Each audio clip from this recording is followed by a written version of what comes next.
Inilah Injil suci menurut Markus. Sekali peristiwa, sejumlah besar orang mengikuti Yesus. Karena mereka tidak mempunyai makanan, Yesus memanggil murid-muridnya dan berkata, "Hatiku tergerak oleh belas kasihan kepada orang banyak ini. Sudah 3 hari mereka mengikuti Aku, dan mereka tidak mempunyai makanan. Dan jika mereka kusuruh pulang ke rumahnya dengan lapar, mereka akan rebah di jalan, sebab ada yang datang dari jauh."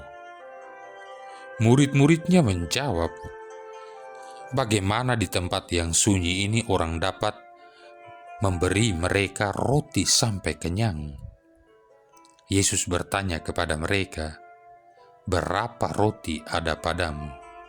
Jawab mereka, 7.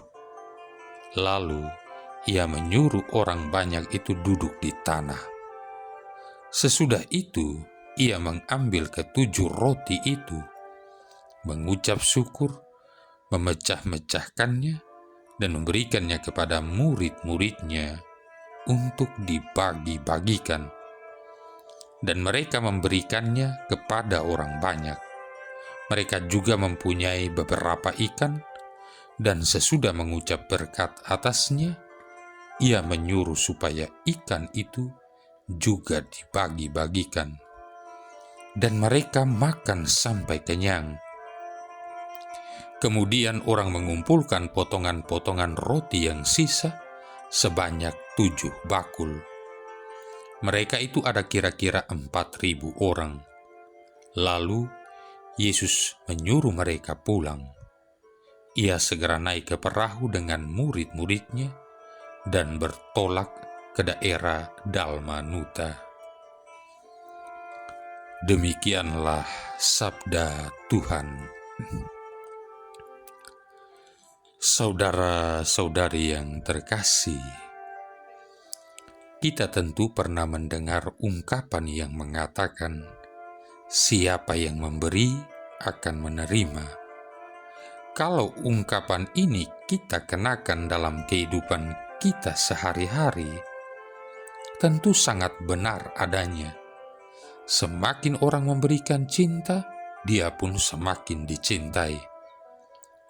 Yesus dalam Injil hari ini kembali menunjukkan kasih kepada orang banyak.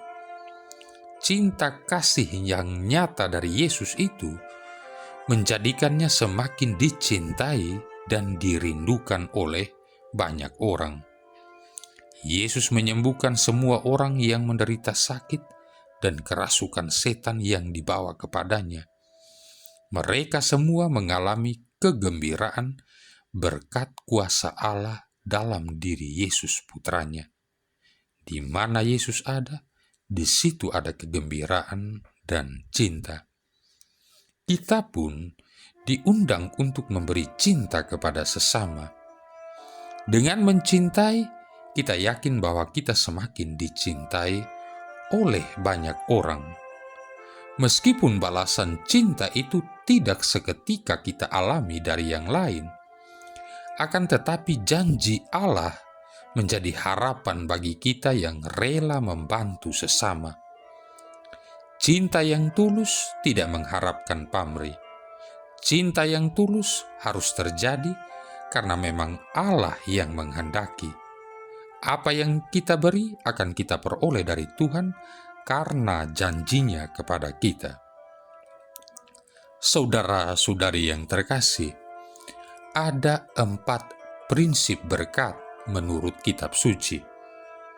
Yang pertama, berkat-berkat yang diberikan Tuhan kepada kita harus mengalir ke orang lain.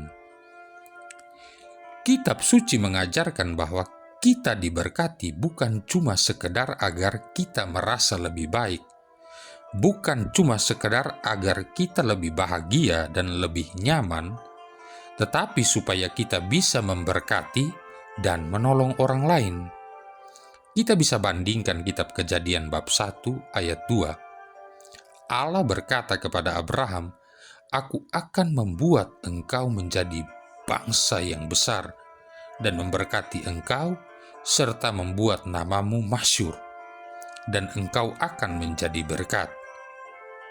Allah memberkati Abraham supaya Abraham mengalirkan berkat itu kepada orang lain.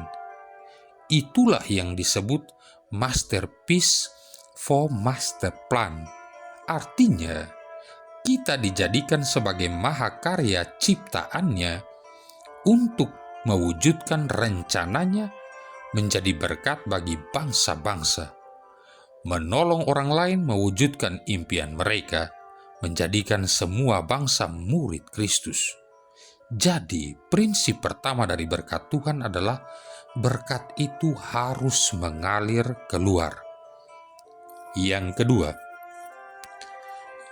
ketika kita memberkati orang lain, Tuhan akan memelihara hidup kita.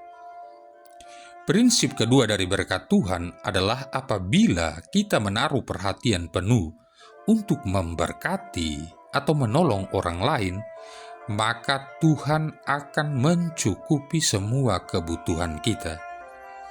Kita bisa bandingkan Injil Lukas bab 18 ayat 29-30. Di sana Tuhan Yesus berkata, sesungguhnya setiap orang yang karena kerajaan Allah meninggalkan rumahnya, istrinya atau saudaranya, orang tuanya atau anak-anaknya, akan menerima kembali 100 kali ganda pada masa itu juga, dan pada zaman yang akan datang ia akan menerima hidup yang kekal.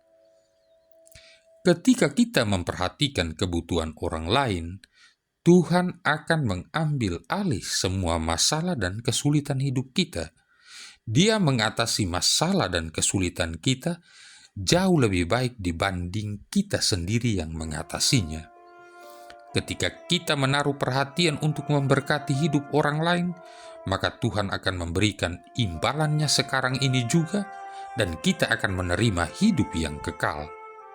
Itulah berkat yang sejati. Dan kitab suci berkata, orang yang murah hati berbuat baik kepada diri sendiri.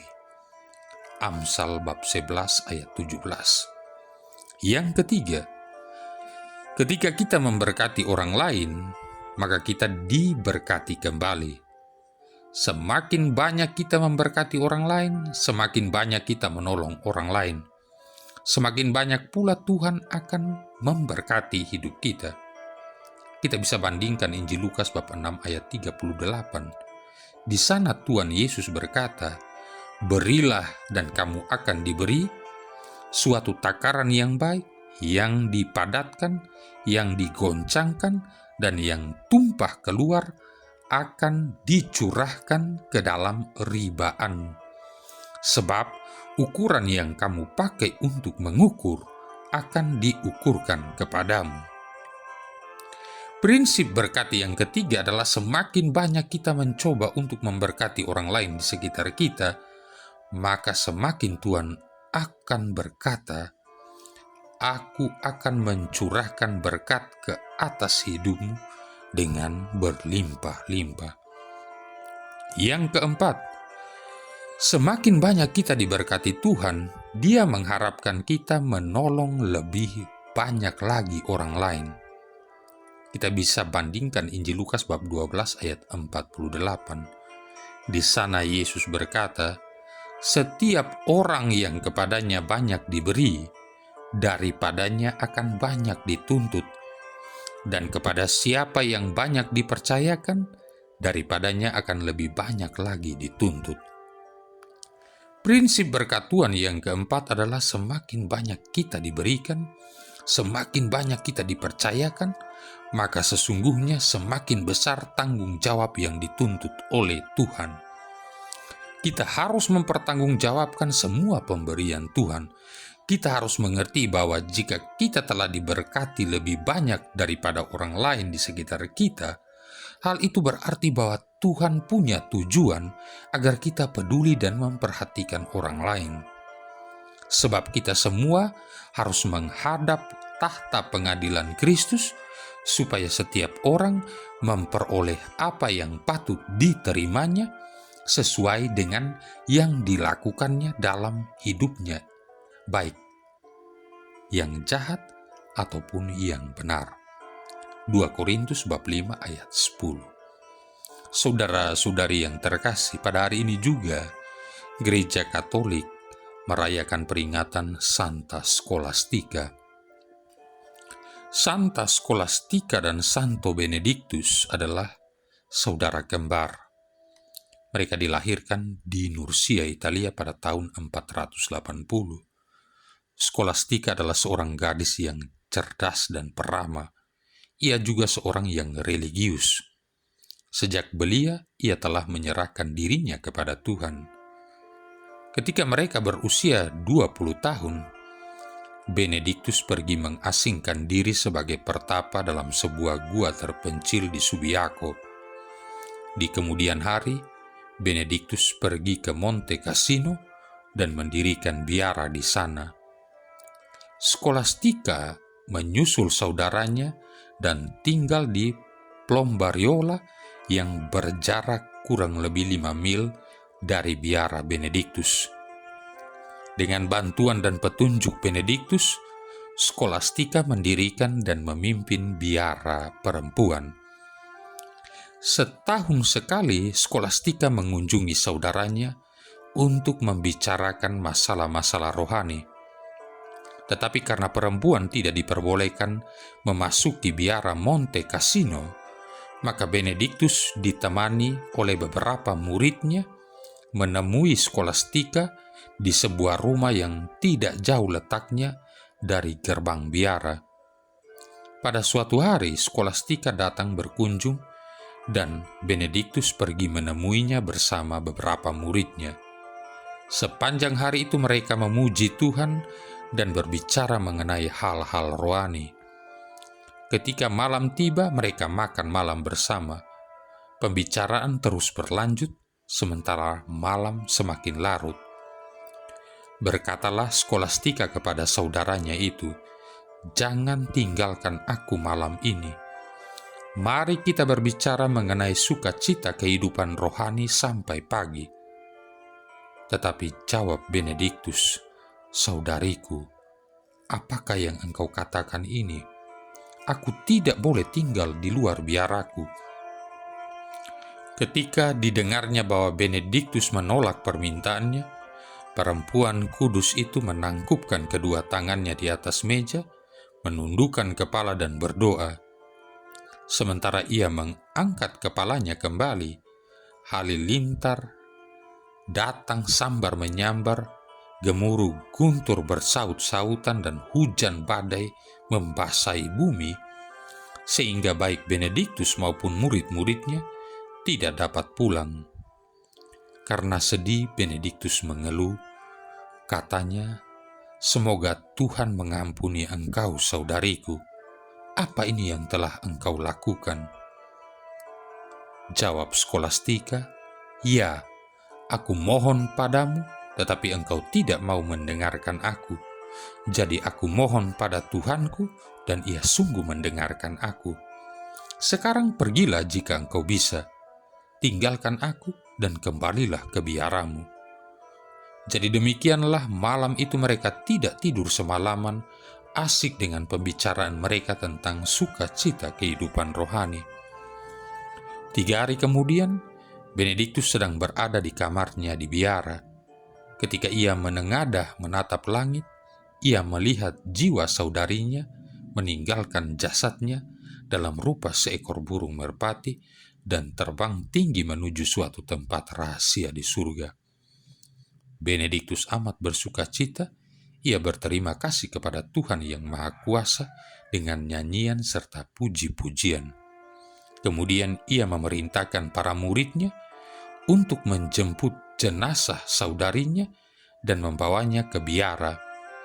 Benedictus membaringkan jenazah Scholastica dalam kubur yang telah dipersiapkan bagi dirinya sendiri, kubur di mana kelak tubuhnya pun dibaringkan. Scholastica wafat pada tahun 543 pestanya dirayakan oleh gereja setiap tanggal 10 Februari. Marilah berdoa.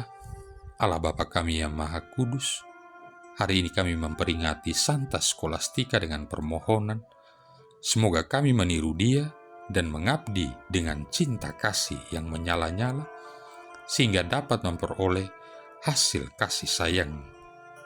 Dengan pengantaran Yesus Kristus Putramu Tuhan kami, yang bersama dengan Dikau dalam persatuan Roh Kudus hidup dan berkuasa, satu Allah sepanjang segala masa. Tuhan memberkati kita sekalian, Bapa, Putra, dan Roh Kudus.